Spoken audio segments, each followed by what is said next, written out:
मित्रांनो, लिसन टू री ॲप्लिकेशन तुम्हाला सर्व प्रकारचे स्पर्धा परीक्षांसाठी आवश्यक असणारे ऑडिओ बुक्स, ऑडिओ नोट्स आणि इतर मटेरियल देखील उपलब्ध करून देते. धडा 9वा प्रात्यक्षिक भूगोल. नकाशाशास्त्र. नकाशा हे भूगोल अभ्यासाचे साधन आहे.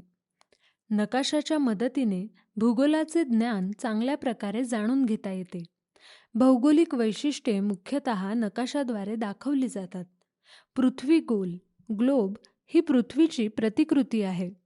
पृथ्वीवरील एखाद्या भागाची सविस्तर माहिती दाखवायची असेल तर त्याचा उपयोग करता येत नाही.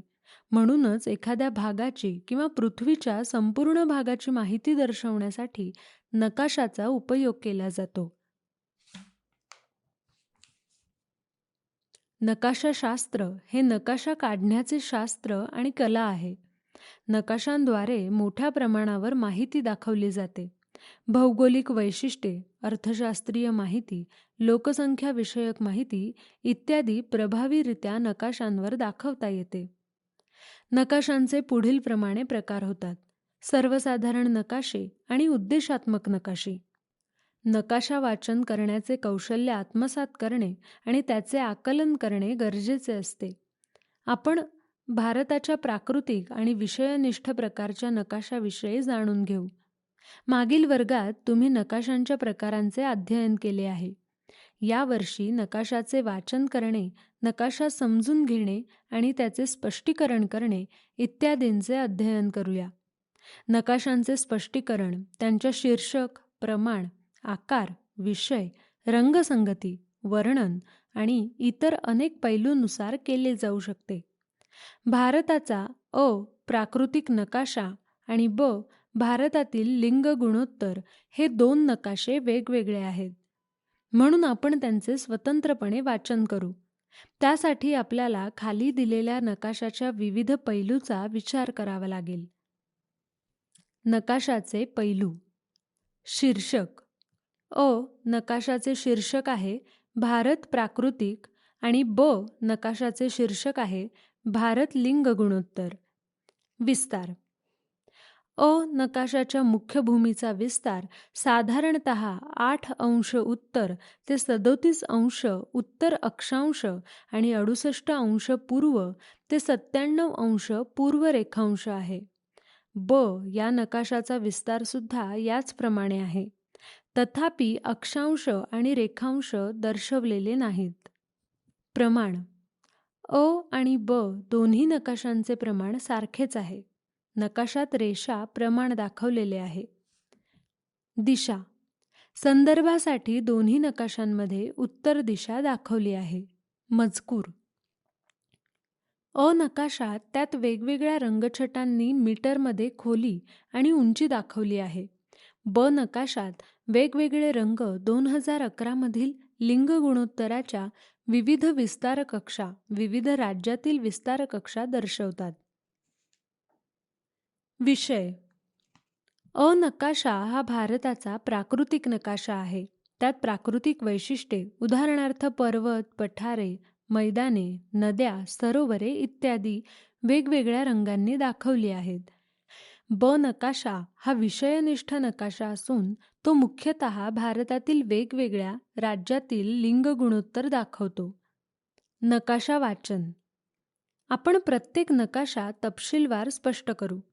भारताचा प्राकृतिक नकाशा. भारताच्या उत्तरेला समुद्रसपाटीपासून 6000 मीटरपेक्षा जास्त उंच असलेला हिमालय दिसत आहे. भारताच्या ईशान्येला काही डोंगर रांगा आहेत. अरवली रांगा भारताच्या पश्चिमेस राजस्थानमध्ये आहेत. मध्य प्रदेश विंध्य पर्वतरांग पश्चिम पूर्व दिशेला पसरलेली आहे आणि सातपुडा पर्वतरांग तिला जवळजवळ समांतर पसरलेली आहे. पश्चिम घाट पश्चिम किनाऱ्यालगत उत्तर दक्षिण पसरला आहे. अजिंठा, सातमाळा डोंगर आणि बालघाट रांग इत्यादी पश्चिम घाटाच्या पूर्वेला पठारावर पसरल्या आहेत. दक्षिणेला निलगिरी पर्वत आणि अन्नामलाई पर्वत आहेत. पूर्व घाट दख्खनच्या पठाराच्या पूर्वेला आहे, परंतु पश्चिम घाटाशी तुलना करता याची उंची फार नाही. सतलज आणि गंगेची मैदाने भारताच्या उत्तरेला दिसून येतात. ईशान्येला ब्रह्मपुत्रेचे पूर मैदान आहे. पश्चिमेला राजस्थानचे वाळवंट आणि कच्छचे रण हा दलदलीचा प्रदेश आहे. पूर्वेला पश्चिम बंगालपासून ते कन्याकुमारीपर्यंतही सपाट प्रदेश आहेत. हा प्रदेश पश्चिम किनारी प्रदेशापेक्षा अधिक रुंद आहे. आमचे असेच ऑडिओ लेक्चर ऐकत राहण्यासाठी तुम्ही या ऑडिओसोबतच्या लिंकवर क्लिक करून प्ले स्टोअरवरून आपले ॲप्लिकेशन डाउनलोड करू शकता. भारताच्या मध्य आणि दक्षिण भागात पठारी प्रदेश आहे. या पठारावरून अनेक नद्या वाहतात. पश्चिमेला केरळ किनाऱ्याजवळ अनेक बेटे आहेत. त्यांना लक्षद्वीप बेटे म्हणतात. पूर्वेला मुख्य भूमीपासून दूर अंदमान आणि निकोबार बेटे आहेत. भारतात अनेक नदी प्रणाली आहेत.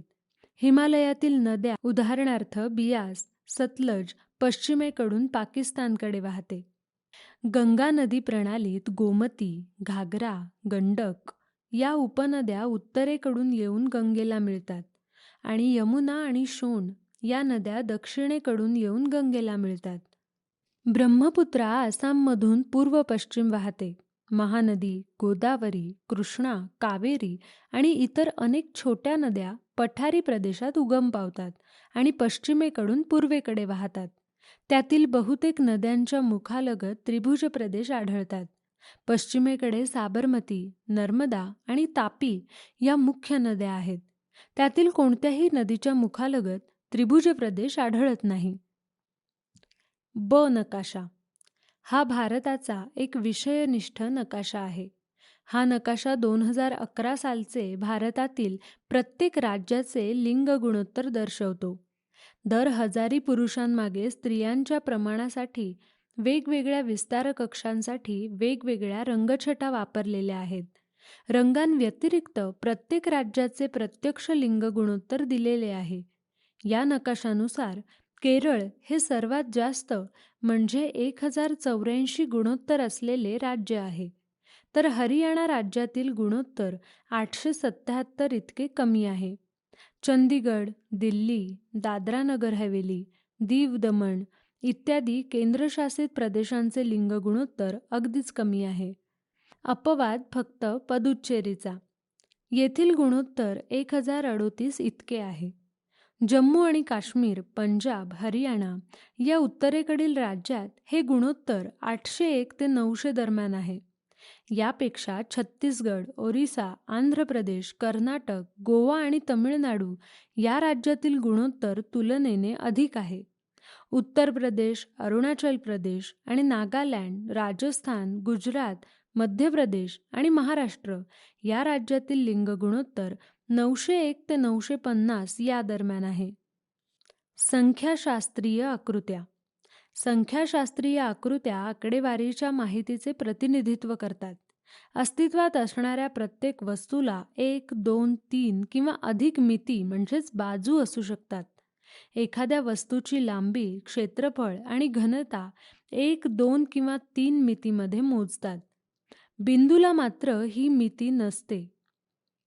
अनेक बिंदू एकत्र जोडून तयार होणारी रेषा ही एकमितीय आकृती आहे.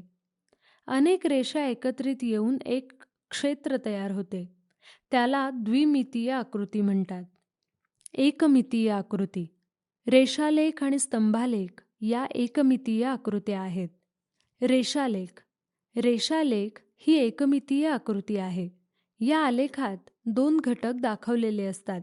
सामान्यतः क्ष किंवा एक्स क्षितिजा समांतर अक्षावर कालावधी दाखवला जातो आणि लोकसंख्या किंवा वस्तूची मूल्ये य किंवा वाय या क्षितिज लंब अक्षावर दर्शवली जातात. पद्धत. सर्वात अधिक आणि सर्वात कमी मूल्य शोधण्यासाठी माहिती वाचा. त्यानुसार दोन्ही अक्षांवरील प्रमाण निश्चित करा. कालावधी मूल्य क्ष अक्षावर आणि दुसऱ्या घटकाचे मूल्य य अक्षावर लिहा. दोन्ही मूल्यांचे छेदबिंदू आलेख कागदावर खुणा करा. त्यासाठी क्ष आणि य च्या परिवर्तनीय राशीच्या मूल्यांचा संदर्भ घ्या. सर्व बिंदू एका नीट वक्र रेषेने जोडा. उपयोग. काळाच्या ओघात मूल्यांचे बदलणारे कल व्यक्त करण्यासाठी रेषीय आलेख उपयोगी ठरतो. लोकसंख्या वाढ, औद्योगिक वाढ किंवा नफा किंवा दर इत्यादीची सहजपणे कल्पना करणे शक्य होते. ही एक अत्यंत सोपी पद्धत आहे. त्यामुळे लगेच दृक परिणाम साधला जातो. आमचे असेच ऑडिओ लेक्चर ऐकत राहण्यासाठी तुम्ही या ऑडिओसोबतच्या लिंकवर क्लिक करून प्ले स्टोअरवरून आपले ॲप्लिकेशन डाउनलोड करू शकता. सराव 1. भारताच्या लोकसंख्येचे प्रतिनिधित्व करणारा एक साधा रेषा आलेख 1901 ते 2011. वर्ष आणि दशलक्षांमध्ये लोकसंख्या.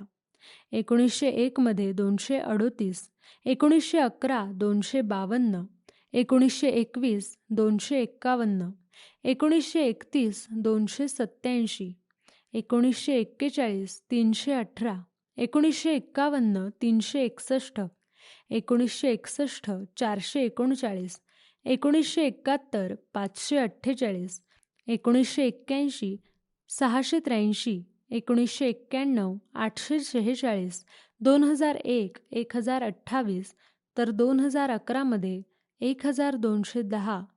साधा स्तंभालेख ही आणखी एकमितीय आकृती आहे. त्याला स्तंभालेख असेही म्हणतात. या पट्ट्यांना म्हणजे स्तंभांना विशिष्ट रुंदी नसते, परंतु एखाद्या घटकाच्या मूल्याशी त्या स्तंभांची उंची प्रमाणात असते. राशीतील फरक जेव्हा लहान असतात तेव्हा ही पद्धत परिणामकारक ठरते. क्षितिज लंब अक्ष वस्तूचे उत्पादन दाखवतो, तर क्षितिज समांतर अक्षावर कालावधी किंवा ठिकाणे म्हणजेच प्रदेश दर्शवलेले आहेत. सराव 2. पुढील आशयावर आधारित साधा स्तंभालेख काढा. वर्ष आणि दरडोई उत्पन्न.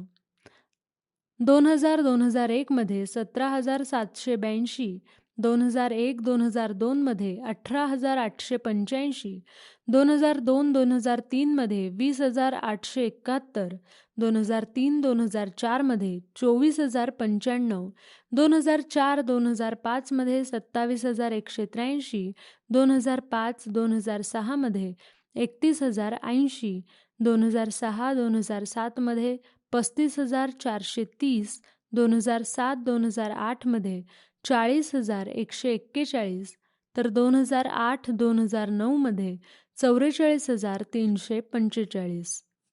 पद्धत. प्रथम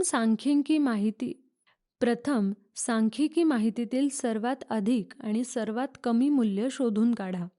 त्यानुसार प्रमाण ठरवा. उंची ठरवणारे बिंदू अंकित करा.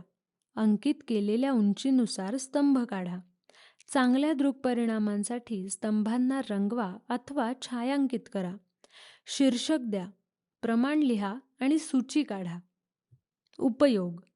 विविध क्षेत्रातील घटकांचा तुलनात्मक अभ्यास करण्यासाठी आलेख अत्यंत उपयुक्त आहेत. शेती उत्पादन, औद्योगिक उत्पादन, विविध प्रदेशातील लोकसंख्या इत्यादी बाबी साध्या आलेखाद्वारे दर्शवता येऊ शकतात.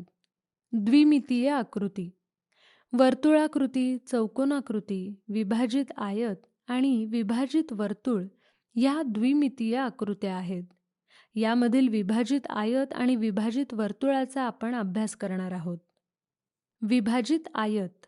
विविध घटकाच्या सांख्यिकीय माहितीनुसार आयताचे प्रमाणबद्ध विभाजन केले जाते. सर्वसामान्यपणे सांख्यिकी माहिती टक्केवारीत दिलेली असते. जर सांख्यिकी माहिती टक्केवारीत नसेल तर त्याचे टक्केवारीत रूपांतर करू शकतो. आयताचे पूर्ण क्षेत्र 100% मानले जाते. तो आयत उपघटकाच्या टक्केवारीनुसार विभाजित केला जातो. त्यामुळे प्रत्येक उपघटकांचे स्वतंत्र भाग तयार होऊन त्याचे स्वतंत्र अस्तित्व दिसते. ते अधिक स्पष्ट व्हावेत म्हणून विविध छटांनी दाखवले, उपयोग केला जातो आणि त्यांची सूची दिली जाते. लोकसंख्या, भूमीचा उपयोग, पिकाखालील क्षेत्र, औद्योगिक उत्पादने इत्यादी माहिती दर्शवण्यासाठी या आकृतीचा उपयोग केला जातो. सराव 3. शेती उत्पादने. खरीप 2010-11 दशलक्ष टनामध्ये. पिके 2010-11 शेकडेवारी टक्क्यांमध्ये.